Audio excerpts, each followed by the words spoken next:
À l'intérieur de la station, tout le monde a peur. Tout le monde tient son arme comme une dernière chance. Tout le monde tient son arme comme la seule chose qui puisse les protéger. Et d'ailleurs, c'est vrai, c'est la seule chose qui peut nous protéger. On tient notre arme et on avance dans les couloirs. On avance dans les couloirs de la station. Mais le couloir dans lequel on avance, l'ombre semble avancer avec nous. L'air devient de plus en plus frais. Quelque chose ne semble pas aller. On a découvert les géants il y a maintenant plusieurs jours.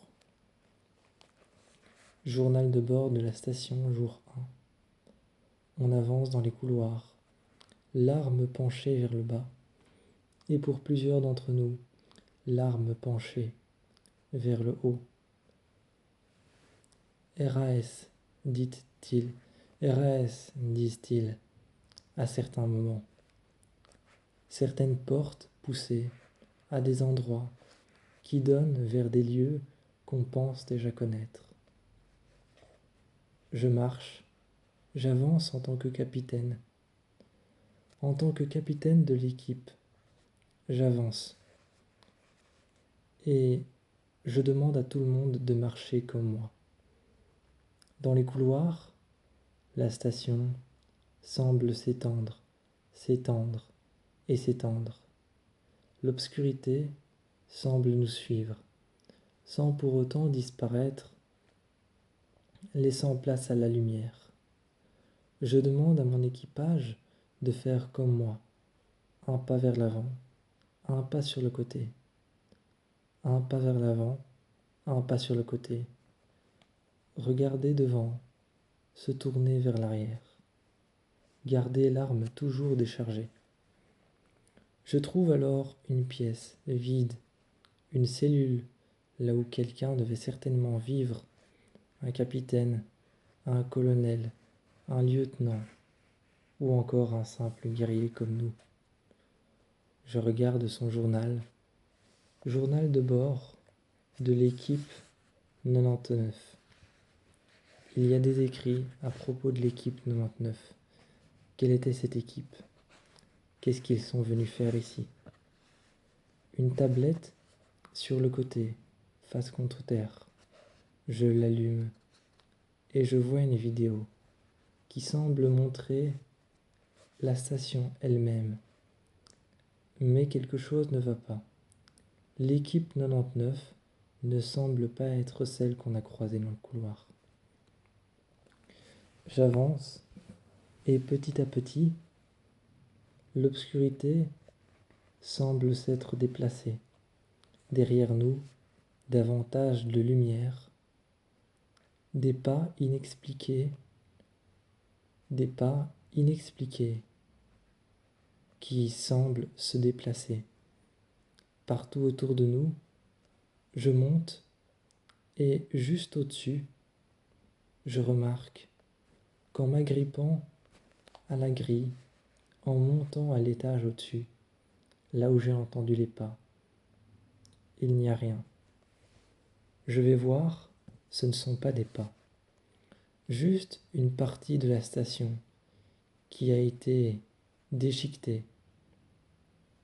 Je me rends compte que par ici, un vent violent de stade 4 est passé par ici, déchiquetant les parois électriques. J'entends alors cette résonance. Auquel je lui donne un nom, car cette résonance ne cesse jamais à l'intérieur de la station.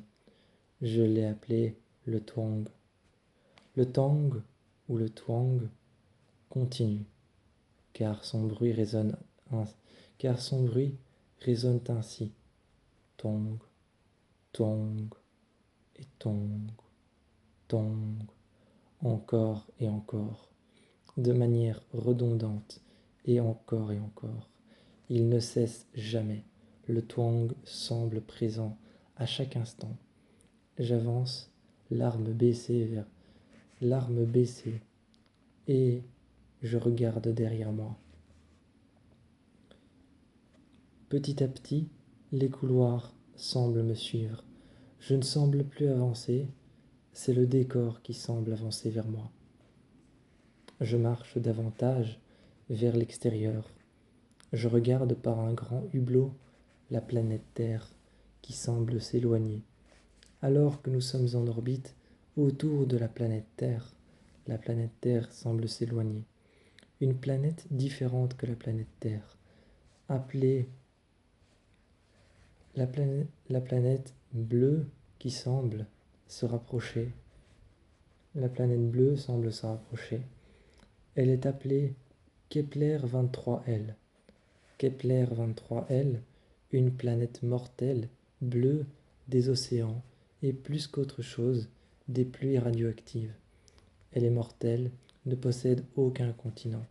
Des pluies radioactives, des pluies de grêlons aussi forts que des diamants et aussi coupants que des diamants, semblent tomber du ciel. On y a emmené quelques sondes, on y a mis quelques sondes et envoyé quelques sondes pour récupérer ne serait-ce qu'un sonar, qu'un son, comme à l'intérieur de la station Le Tong.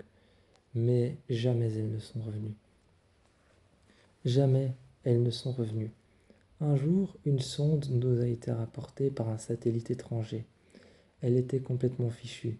Mais même ce satellite étranger, nous nous en sommes méfiés. On l'a défait, détruit.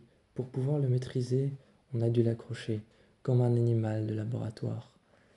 À bord de ce satellite, une intelligence artificielle, bien plus intelligente que je ne le pense. Il se contrôlait tout seul, se maîtrisait tout seul, et donc était capable de rapporter, d'emmener ou même d'emprisonner certaines sondes qui vont vers des planètes, ou encore satellites, vaisseaux, ou encore jets qui s'envolent en trajectoire vers d'autres planètes, capable de les maîtriser l'intelligence artificielle à l'intérieur pour les détourner de leur trajectoire. On l'a enfermée à l'intérieur du vaisseau, mise dans une pièce d'isolement, à l'intérieur d'une pièce d'isolement où normalement on était censé mettre les humains. Je retrouve un humain sur une tablette. Cette tablette, je la prends, couverte d'eau alors qu'à l'intérieur, il ne peut pas y avoir d'eau. Couverte d'eau, je l'essuie, je regarde dessus un être humain qui parle d'un virus. Un virus qui semble attaquer constamment tout le monde, qui semble les poursuivre. Ils avaient tous déjà l'impression d'avoir affaire à une menace présente mais statique, une menace qui ne bouge pas, qu'ils ont appelée les géants. Ce n'est que plus tard, sur la station, journal de bord, jour 287, nous découvrons enfin les géants. Un long couloir sombre, un long couloir obscur, dans lequel de grandes silhouettes, et le vaste couloir fait apparaître les silhouettes les unes à côté des autres. Une respiration de temps en temps n'apparaît qu'au travers d'un tuyau, et donne l'impression qu'ils sont vivants. Ils ont les yeux fermés, ils sont de chair et d'os comme nous, donnent l'impression d'être morts. Mais sont-ils en train de penser, de réfléchir et de se demander quand est-ce que l'on va revenir à la vie? Quand il y aura de la vie autant que nous sur cette station? Et nous, on réfléchit à savoir si cette station est viable ou non. Faut-il prendre le danger d'emmener tout le monde ici ou faut-il prendre le danger, la décision dangereuse de tous les laisser errer dans l'espace à la recherche d'une autre station, tandis que nous, on vit à bord de Mageraina. Que faire de Mageraina, cette station isolée, qui pourrait être notre seul espoir, mais qui en même temps pourrait compromettre notre seul espoir, renfermant un énorme danger? Que faire de Mageraina, si elle-même renferme un danger énorme que nous n'avons pas encore exploré? Un danger que nous n'avons pas encore exploré, tout à fait. On ne sait pas quoi faire, mais plusieurs anomalies nous empêchent de pouvoir trouver la bonne réponse. Oui, elle est sécurisée, ou non, ne l'est-elle pas vraiment?